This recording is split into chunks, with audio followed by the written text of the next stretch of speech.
Hello, Namaskar viewers. I am Sanjeev Pandya welcoming you to this week's episode of the Business Talk with Ajay right here on ITV Gold. The show is brought to you by CPA Services, a professional full-fledged accounting firm located in the state of New Jersey with multiple locations, and they can assist you in any tax matter, personal or corporate tax matter, even IRS tax audit, or even if you need a virtual CEO, CFO, they can help you with that one. They can help you with your company, payroll and bookkeeping services as well. So that's what the services they offer, CPA Services. And anywhere you are in the state, they can be reached at 908-380-6876 or visit their website, scicpaservices.com. The show is Business Talk, and every week we talk about a certain business, and AJ gives us insight of the business. AJ gives us the full knowledge of the business, what the business is all about, what do you need to start a business, how do you operate the business, how do you manage the business, what are the challenges of the business, and most importantly, which happens, what are the reasons of the downfall of that business? So these are the topics that we discuss every week in the Business Talk with AJ. And first of all, let me welcome AJ to the show. Sir, good to have you. Welcome to the show. Thank you, Sanjeevji. Thank you for the kind introduction. Very, very welcome. As I mentioned, that we talk about, businesses, different businesses every week. And these are the businesses, they are handpicked, they are studied, and they are reviewed and researched, because these are the businesses where mostly South Asians are engaged into it. So it's a very relevant, for you viewers to know about these businesses. And if you are an owner of one of the businesses or multiple businesses, this will definitely help you. The show will help you. As I understand, this week we're going to talk about a very, very, very much talked about, very much in demand, the category of business. It's kind of new. It's only, it's in the diapers because it's Absolutely. about 2 years old, Couple of 2-3 years old, right? But business is catching up. You see this kind of shops, mostly everywhere. And obviously you can't neglect the fact that business is, gives you very handsome profit. Absolutely. It's a relatively new business. When we talk about the cannabis business, the smoke shop, hemp, kratom, all these terms were not heard of. They were not as commonly, or they were a taboo. There were rules around it. Now, recently, the state government, the federal government came around. They made, in some cases, something legal. Now you will see a lot of smoke shops are opening everywhere. In last 2 years, a lot of smoke shops have opened. So this week we'll be talking about the smoke shop, cannabis business in general, hemp, kratom. What are the tax implications? How do you go about starting the business? What is the business all about? What you should be concerned about? Where do you find the funding, and how do you keep this type of business compliant when it comes to the state and federal filings? Interesting. Smoke shop that we see everywhere, and the way these smoke shops are designed, they have this LED lights outside the store, inside the store. So it's attractive. Hardly you can ignore it, right? And obviously it prompts you to go in there. But anyway, let's go into the detail. Let's start going into the detail and talk about. It's mentioned smoke shop, vape shop, right? Cannabis and everything. Everything is sold over there. So these are the popular categories: smoke shop, cannabis, and then hemp and kratom, which is all these new things slowly coming up. So how one can start this business? Let's start with scratch. Absolutely. So the easiest way to start this business is to have a smoke shop where you have not, you don't have to worry about the manufacturing. You don't have to worry about how do you do the wholesaling. You just open a shop like anything else. You have suppliers. But do you need to have a license? Do you need to have a permission from the state? You do and you do not. Oh. In the sense, getting a cigarette license or tobacco license from the state, at least for the time being, is a breeze. It's not a big deal. Okay. You can get these licenses in as early as 4 weeks. And how much does it cost? Nothing. Oh, I see. So getting the cigarette license, tobacco, and it depends on the state. All these licenses are state governed licenses. But in most cases, getting these licenses right now is not a big deal. You can easily get these licenses, have the business started. When we talk about the business, a lot of these businesses are LLC. please don't go with a proprietorship, and try to avoid any liability around it. It's a new area, new field. You don't really know how people are using your product, and if they are misusing it and they hurt themselves, and then now they want to come back to you. They want to come behind you. So try to go with an LLC. A typical retail store can be opened in as low as $30,000 to as much as $100,000, depending on what product line you want to keep. You can have the e-cigarette, you can have vapes, you have hookah over there, you have tobacco, you have hemp, you have lot of products, even various versions of cannabis. How much CBD you have over there, how much tetrahydro cannabinol you have over there. This term, you will see a lot of THC, tetrahydro cannabinol. Percentage of tetrahydro cannabinol, THC, decide how potent the product is. If you want to draw a parallel example, when you talk about wine, whiskey, vodka, you say how much is the alcohol percentage over there? And you say, well, wine has only 10%, beer has 5%. Now it's telling you whiskey has 40% of alcohol, so whiskey is hard liquor, more potent. Take the same example when we talk about THC, tetrahydrocannabinol, or sometimes referred as CBD. The percentage of the CBD product will decide how potent the product is. So hemp was made legal in 2018. The hemp is a form of THC where the THC content has to be less than 0.3%. It's for general use. It makes you feel slightly high. It's not used for medical purpose. Hemp is sort of bhang that you compare it in India. So the THC product has to be 0.3% or less in hemp. Then there are several other versions of cannabis where the product can be used for medical purpose, for pain relieving, for getting high, where the THC could be more than 0.3%. Then we talk about kratom. Kratom is a new variation. So, for example, vodka is more popular in Russia, tequila is more popular in Mexico. If you take a similar example, they are both alcohol. They both sort of quote unquote serve the same purpose, come from two different regions, two different countries, have two different names. Take the same example to cannabis, hemp, and kratom. Kratom is a new product, similar concept, makes you high depending on how potent it is, how much percentage CBD you have in there. It can be pain relieving, it can be used for medicinal purpose.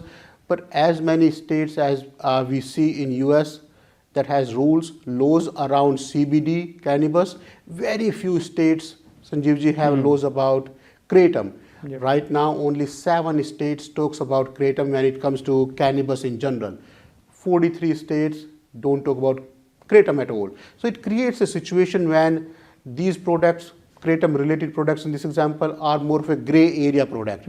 It also depends. So let's say government made a rule that you have to have 0.3% THC to make it hemp. If it's more than 0.3%, then it's not hemp, then it has to be approved. It can be used for medical purpose. But depending on who is manufacturing it, depending on if they are following the right rules or not, for a retailer, deciding if it's 0.3% or more is very difficult. Meaning the industry is so new. As recently as November 2022, the use of marijuana, medical use of marijuana was made legal. So the industry by itself is so new that a lot of regulations are not there when it comes to growing, manufacturing, retailing. A lot of these rules are still coming up. So we expect the industry to grow like anything else. First movers advantage is there. Profits are very high. The risk is there because a lot of these things are not regulated yet. We expect more regulation to come. Some people will get hurt. Some people will have the lawsuit. Some new rules will be made. Some people will be pushed out of business. Some people will end up making a lot of money. Like any new industry that you expect. So today's topic is all about cannabis, hemp, kratom, whatever you want to call it. Man, I think, maybe perhaps the first time I've seen you talk about these products non-stop from the beginning of the show till now. I don't know whether you're too much into this business, these products, or, Well, you're or right. you have studied them so much. You are right. We have, and it's a real example. Somebody asked me, "Are you an expert in cannabis?" I said, "There is nobody expert in cannabis. The whole industry is as new as 2 years. In last 2 years, we probably opened 30 plus smoke shops. We have a lot of cannabis manufacturing clients. We have all sorts of clients. But calling an expert for an industry that is only 2 years old is funny." Exactly. Now, smoke shops, smoke shops are a very important part of tobacco industry. And the tobacco industry, which is a global enterprise. So the cultivation, the preparation, distribution, and sale of these tobacco products through smoke shops, they bring in a significant revenue, not for the business owner, but for the state also. Of course. And that's why states have approved it, because states always need additional funds. Now, some of the products that you mentioned, smoke shops, cannabis and vertum and hemp and everything, this is not it. There's going to be more products coming your way. I'm sure. And then when you go into the shop, you're going to see plants. These are the plants that you buy them, right? And perhaps, you can also grow them in your backyard and then continue to grow them and use them whatever you can. There are various ways of doing it. Obviously, Ajay and I are not experienced when it comes to the using part of it, but having seen some of our friends in a community excelling so much in this business in a very short time, this is the information that we have gathered from them.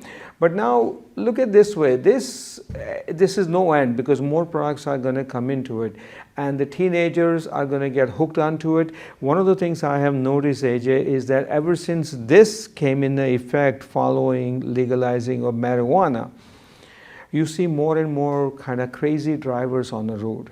Well, it's always like that. Anything new, people want to try, and not knowing any better, sometimes they'll get into trouble. But since we are talking about the smoke shop first, there are rules around not having the smoke shop near the school. Correct. That's always going to be there, Right. because around school and hospitals and stuff like that. So now wherever the shops are going to be, you see more and more people buying it, and then you see their behavior, either at work, at socializing events, and even on the road. With that note, we're going to take a short break. When we come back after this messages, we're going to give you more information on these smoke shops, the topic of the day, and the business talk with Ajay.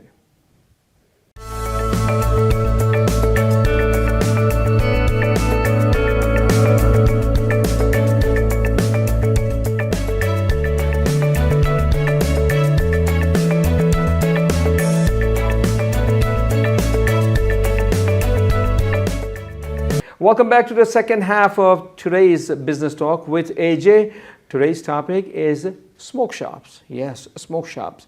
Not that we are encouraging you to get into it, but we're talking about business. What business makes sense, how businesses make money, and this is the new category, relatively new couple of years, and it's really catching up everyone's attention. Not a heavy investment, maybe $50,000 to $100,000. You can open smoke shops and you can have varieties of the products, which we discussed in the first half of the show. Now let's go more into the detail of these smoke shops. Of course, the licensing is required, and as you heard from Ajay before the break, you can open a smoke shop near a school or perhaps around hospitals. So there are certain rules and regulations, or in a mall, just like a tobacco store that you don't see it everywhere, right? So that's a very basic guidelines. But now let's go more into the details. One license required or multiple license required. How does that work? Well, when it comes to these cannabis products, all about THC, these are governed by the state. There are not a lot of rules around THC products, CBD products when it comes to the federal government. So the rules are governed by the state. Each state has their different set of rules. Say, for example, the state of New Jersey requires a separate cigarette license, separate tobacco license, separate vape license. Just because the rules are so new, this whole industry is so new, as the new situation came around, the state came up with a new license around it. So sooner or later, all these things will get standardized, but right now you have a different license required for almost everything new. cigarette, tobacco, vape, everything has a different license requirement. Now, if there's a different license requirement for that many products, let's talk about the financial angle, financial difficulties. Well, I'm glad you asked. So just because the industry is so new, a lot of institutional investors, banks, bigger finance institutions, they don't consider it as an investable industry. Banks do not want to give loan to a smoke shop or a cannabis industry because cannabis product by definition were a taboo, they had a negative connotation around it. Banks did not want to get into it. So a lot of these banks, even though some of these banks are the smaller banks, are coming in the market and supporting these shops based on your credit score. I was going to say that the banks will come around when absolutely, they see money coming in. They 100%, will come around. I have no doubt. But just because the industry is so new, a lot of larger banks, a lot of financial institutions are not funding. So when you talk about cannabis industry in general, kratom industry in general, smoke shops and not, you don't really have a lot of same financing options that you expect for a retail shop. All right, so that's a financing, a detail into that one. Now, what about increased competition? When the business is good and business gives you this much of handsome profit, of course, every Joe Schmo want to open it up. So there's a competition. Absolutely, and there are few areas. So there are few affluent areas. There are few areas where you will see more smoke shops, or smoke shops are in a hub as opposed to everywhere else. So like anything else, once people find out, oh, this guy is making tons of money driving a Ferrari, and what he does, he has a smoke shop, he's in cannabis industry, he's selling kratom. Well, everybody wants to do it, everybody wants to copy. So we do expect a lot of competition. Some of these businesses will be closed, some of these businesses will be more successful than not. But in the coming months, in the coming year, we'll expect some more competition around it. All right, so that's good. Now, we talked about the licensing and then financial difficulties and competition. Now let's touch upon another very, very important issue when it comes to these smoke shops. Tobacco filing, the tax filing or any reports filing required by the state. Absolutely, I'm glad you reminded me. So let's say income tax is filed once a year. Sales tax can be filed once a quarter, depending on how much sales tax you are collecting.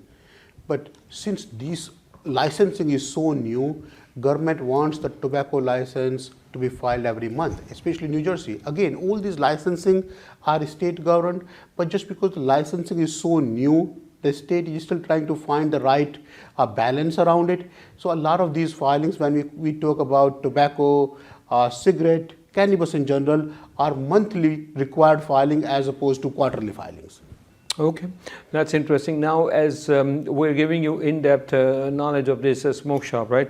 We'll continue to talk about, after covering this issue, now let's go into, obviously we talked about in a way regulatory landscape, meaning, where you can open it, where you cannot open it, you have to follow state guidelines and everything else. And then we also talked about market evaluation and everything. Now, here's one important topic when it comes to this kind of business, and that's the legal crackdown. Well, like anything else, just because it's a new industry, the manufacturing is not as controlled. There are not a lot of rules about manufacturing. There are not a lot of rules about distribution. There are not a lot of rules about who you can sell. I mean, when you go to buy alcohol, you have to show some ID. When you're buying tobacco, nobody is checking your ID. Just because those rules, those regulations have not been Oh no, pushed. when you go to buy tobacco, they check your ID. They do. They're supposed Under to. 18 cannot. Yes. They're supposed to. Yeah, they're supposed but a lot of these tobacco shops, like anything else, are just working under radar. I know. They're taking chances, and many of them have been fined. That's the point. Just because these rules are not applied yet, not enforced yet, a lot of gray area dealings are done in this industry, being the new industry, not having proper rules. As we were discussing earlier, kratom is very similar to CBD. Only 7 states talk about kratom when they talk about cannabis. 43 states have no rules around it. Out of 7 states that have rules around it, only 2 states make it illegal. So how about the remaining 43 states? Is it legal over there or is it illegal over there? Soon enough, as soon as people start manufacturing it, distributing it, using it, there will be new rules coming around it. Okay, all right, so we're continuing now. We talked about in a low initial cost, the startup, we talked about that, we talked about location, general idea, because obviously it's a very self-explanatory that Absolutely.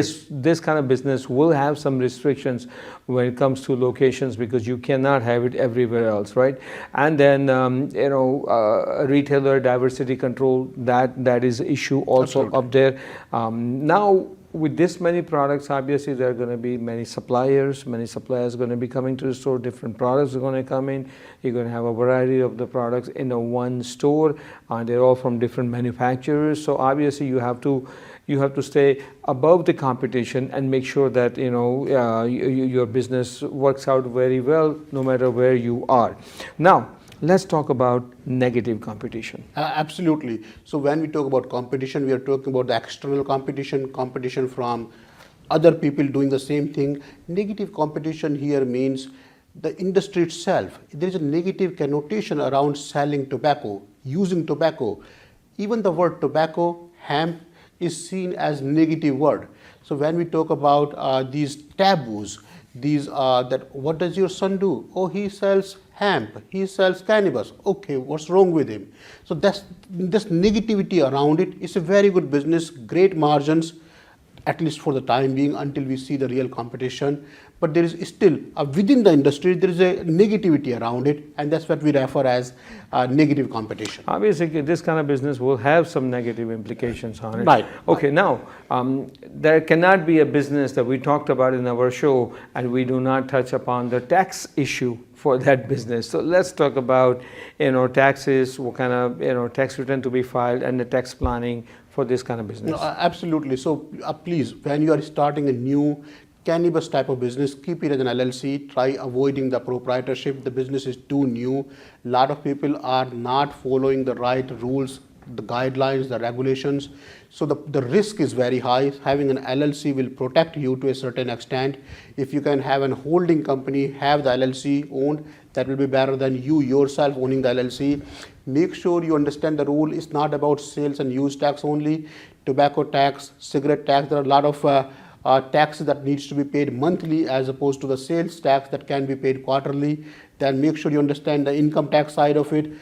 If some of these businesses are not legalized yet, if you are in a business of manufacturing a cannabis type of product that's not legalized in your state, please remember the SG&A expense can be denied in your case. So you have the revenue minus cost of goods sold. That's what is allowed. So make sure you understand the tax complications, tax consequences, and keep your business compliant with both IRS and the state. All right. So now, does that cover tax calculation as well, or? Absolutely. So the taxes, as it's a new industry, higher margin, the tax rates are slightly higher in this new market than what you expect in a normal market. All right. So as we're continuing the tax implications in this kind of business, let's have a last word, Ajay, from you about any tax-related matter. Absolutely, Sanjeevji. Thank you. So, like any other business, it's a new industry. Make sure you understand the industry. Make sure you understand what you're signing up for. A retail store is different. Now you are in cannabis industry. So understand the implications, understand the compliance that you need, understand if it's monthly, quarterly. Sales tax is due 20th of the month, but cannabis reporting is due 10th of the month. So make sure you understand the reporting requirements, the compliance requirement, the income tax requirement, and plan properly when it comes to starting a new industry. Okay, that's very interesting. I have a question. After covering this tax matter, what about insurance? Do they really need to have a certain kind of insurance? I'm glad you asked. Absolutely, 100%. If you have the payroll, you will need the workers' comp insurance, you will need the general liability insurance, you will need, like anything else, you should have all necessary insurance, especially in this business than any other business, because you are signing up for something new that you are still learning about the business. All right. In the end, I just want to say one thing is that, we, meaning people, usually talk about, higher gas prices, high price for the grocery, milk is expensive, but no one talks about cigarettes being expensive. No one talks about the 100%. smoke shops products Right. are expensive. So people have their own thing, their own perception, that they only want to talk about the things that are expensive in daily needs, but what really is hobby for them, what really satisfies their 100%. urge, right? What gives them a high, what puts them into the different world, right? And also put others in a danger also around you. They don't talk about, no matter how 100%. expensive that is. So the gross margin on a milk is 10%, 12%. The gross margin on hemp, on CBD product is 300%. So that's what I want to say. Nobody's talking about the it. time is changing very rapidly, and with that note, we're rushing to wrap up this show because we're just running out of time. Ajay, thank you so very much for your, and once again, check out this show and let others know also to check this episode out for Smoke Shops and the Business Talk with Ajay on ITV Gold. I am Sanjeev Pandya, wishing you all happy and smoke-free days ahead. Take care of yourself.